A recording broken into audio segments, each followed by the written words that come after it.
They say that every big change starts with a spark, and for Europe, that spark was the Renaissance, kicking off in the 1300s after Rome's fall left things quiet.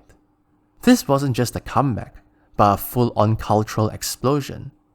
The word Renaissance means rebirth, and it was all about rediscovering the genius of ancient Greece and Rome, from wildly impressive art to brainy ideas about science, politics, and even some radical outfits. Starting in Italy's buzzing city-states, this wave of creativity hit everything: paintings, books, laws, you name it. It turned sleepy towns into hubs of innovation and basically set the stage for the modern world. Today we're diving into this saga, from its humble beginnings to its lasting impact, packed with brilliant minds, bold moves, and a few chaotic detours. And with that, let's begin. Alright, so how did Europe go from post-Rome blues to a full-blown creative boom? Well, it kicked off with a serious rough patch. The Black Death in the 1340s wiped out about a third of the continent. Brutal, but it also shook the system. With fewer people around, there were more opportunities and less competition, opening the door to fresh thinking. Meanwhile, trade was popping off. Italian merchants were swapping goods with the Islamic world and Asia, bringing back all kinds of goodies, spices, ideas, and more. Cities like Florence and Venice got filthy rich off the action, and rich people, being rich, started throwing money at artists, architects, and scholars just to flex. Then, in 1453, Constantinople fell to the Ottomans. Greek scholars fled west, landing in Italy with stacks of ancient manuscripts under their arms. These old texts, packed with forgotten Greek and Roman knowledge, set intellectual circles on fire. That's when humanism entered, the idea that maybe we can figure out the world ourselves instead of leaving everything to divine mystery. It was less about ditching religion, but shifting focus. Less pray and obey, and more think and rethink. And with wealthy city-states acting like Renaissance incubators, Italy turned into a perfect lab for this new mindset to blow up into something world-changing. So, let's talk about the Renaissance art scene. It's like the world went from doodles to IMAX. Artists cracked the code of perspective, turning flat paintings into windows you could basically fall into. Suddenly, buildings had depth, faces had souls, and halos weren't just golden circles floating mid-air. Enter Leonardo da Vinci, the ultimate overachiever. He's whipping up the Mona Lisa's mysterious smile while sketching flying machines on the side. This guy was basically a one-man renaissance, blending art with science on your regular Tuesday. Then, you've got Michelangelo, who carved the massive David statue and painted the Sistine Chapel ceiling. His works were all about raw power and emotion, and seriously so, with some of his figures looking like they could bench press theology. Raphael, on the other hand, was a smooth operator. His school of Athens is like the ultimate philosophy fan art, jamming Plato, Aristotle, and a bunch of brainiacs into an elegant scene. It was balanced, full of swagger, and loaded with meaning. But Renaissance art wasn't just about making things pretty. It was power in paint. It was this era's greatest flex, and every brushstroke said something. I'm rich, I'm holy, or I know things that you don't. Either way, it changed what art could be, and what was it. Now then, the Renaissance wasn't just an art show, it was a brainwave.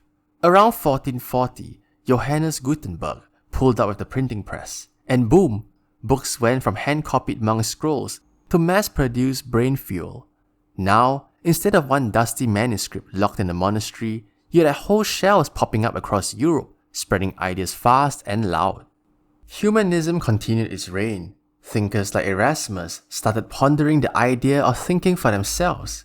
They dusted off old Greek and Roman texts and started digging in, poking holes in outdated beliefs and asking questions that made the church a little sweaty. And then there's Machiavelli, dropping The Prince, basically an unfiltered guide to power. It was built on the concept of forget being nice, do what works. Rulers either loved it or hated it. Either way, it flipped political thinking on its head. With books flying off the press and people suddenly being able to read and write at scale, education became the new trend. Schools popped up, debates broke out, and knowledge stopped just being for the nobles. The printing press didn't just print books, it printed a whole new mindset, and once the gears started turning, there was no unlearning what the Renaissance had set in motion. So we've talked about art and ideas, but now let's talk about science, because the Renaissance basically gave creativity a platform. People weren't just gazing at stars for fun anymore, they were asking how stuff worked and what was going on with the human body. And unlike before, they weren't afraid to question century-old facts, even if it meant a side-eye from the church. Take Copernicus for example. This guy looked up and theorized that Earth is in the center of the universe, and with that, the heliocentric model started spinning. Then Galileo came along with his telescope, backed it up, and got into serious hot water for agreeing with Copernicus. And medicine? Before the Renaissance, doctors were basically guessing with a side of leeches. But then people like Andreas Vesalius started dissecting real human bodies and drawing them in crazy detail, setting the groundwork for modern anatomy. Meanwhile, our multifaceted, multi-talented Leonardo da Vinci, on top of his artworks and flying machine sketches, also started dissecting and studying corpses like a Renaissance detective, half artist, half mad genius. This wasn't science for science's sake, however. It was discovery with a kicker. The Renaissance didn't just paint pretty ceilings. It cracked open the universe, one experiment at a time. And the best part, they were doing it all before lab coats were even a thing. Next up, the Renaissance's political scene. It was basically like a soap opera, but with better outfits. In Florence, the Medici family were the ultimate power players, basically the godfathers of the era.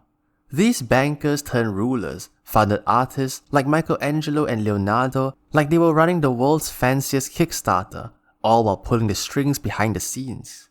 Florence looked like a cultural paradise on the outside, but behind the art, political scheming, family feuds, and a whole lot of bribes.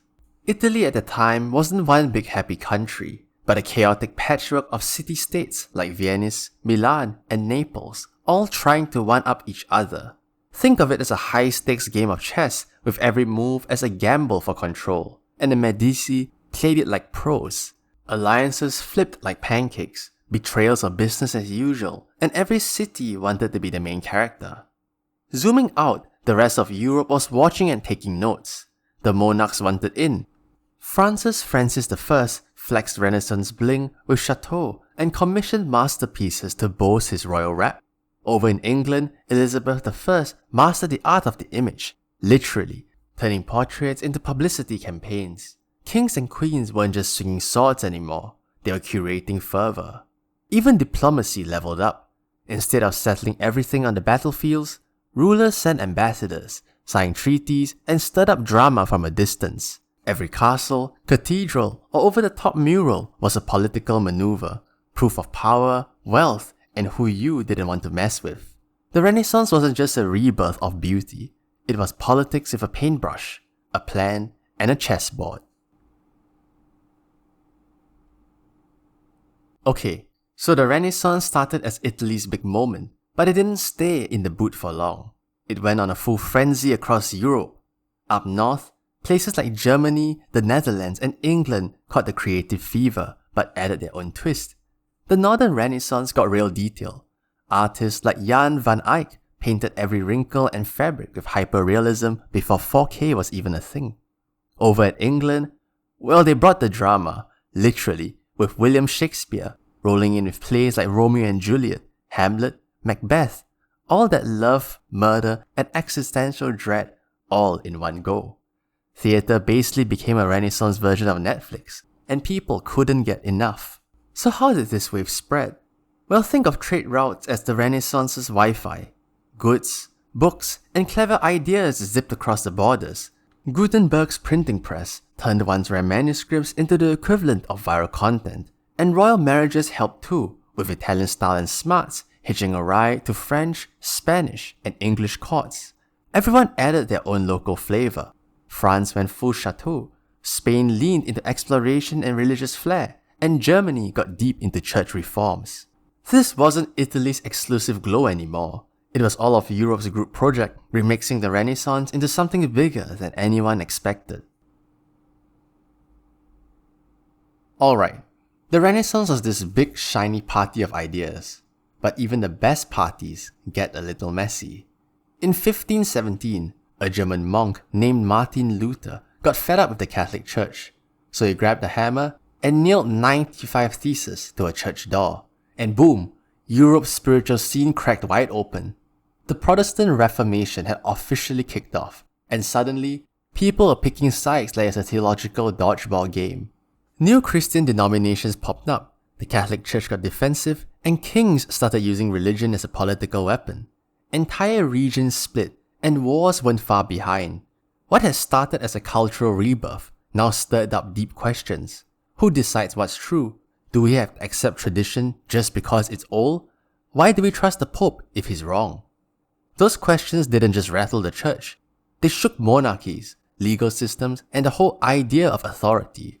The printing press fanned these flames, spreading fiery pamphlets and bold ideas like wildfire. And while the Reformation was messy, bloody, and full of drama, it cracked open the door for even bigger shakeups. Enlightenment thinkers were waiting in the wings, ready to push reason, science, and freedom even further.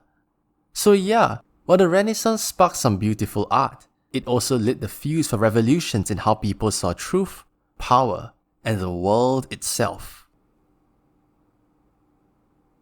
So the Renaissance wasn't just a flashy phase, it's the reboot that never shut down. Those bold ideas about art, science, and politics didn't just echo, they reshaped the whole system. Painters like Leonardo and Michelangelo set the creative bar so high, we are still trying to reach it today, whether it's in galleries, on murals, or filtered through someone's Instagram feed. In science, guys like Copernicus and Galileo looked up at the stars and basically kicked off the entire idea of, hey, maybe the universe isn't how we originally thought it was. That mindset powered everything, from chemistry labs to space shuttles in the modern day. Politics got a buff too. The Renaissance focus on human reason and potential helped lay the groundwork for democracy, rights, and that whole maybe kings should have all the power thing. Education expanded beyond monasteries and noble courts, and suddenly, learning was for anyone willing to pick up a book. The belief that people could think for themselves, invent, create, and question became the fuel for everything from the Enlightenment to modern tech startups. Even today, you'll catch Renaissance DNA everywhere. In classrooms, in city councils, in Shakespeare's spin-offs on Netflix, and more. It proved that ideas when shared, challenged, and celebrated don't just change a generation. They push forward, proving that a good reboot can change the game for centuries. They say that history repeats itself, but the Renaissance, that was more like smashing the refresh button on a world stuck in a rut. Out of the chaos of the Black Death, and long after the hangover of Rome, Europe didn't just bounce back, it leveled up. Artists, thinkers, and scientists flipped the script on how people saw everything from brushstrokes to stars. This wasn't just a creative sprint, it was a full-on mental reboot that reshaped how we learn, govern, invent, and imagine. The Renaissance proved that even after a disaster, humanity still built something amazing. Better art, sharper ideas, flashier fashion, and it all pointed to one thing: progress with style. And the remnants are still strong. You still see them in our modern day. Architecture, politics, technology, and in the classrooms as well, all chasing the next big idea. Rome and Greece may have built the foundation, but the Renaissance paved the road, and we've been driving down it ever since. Thank you for watching.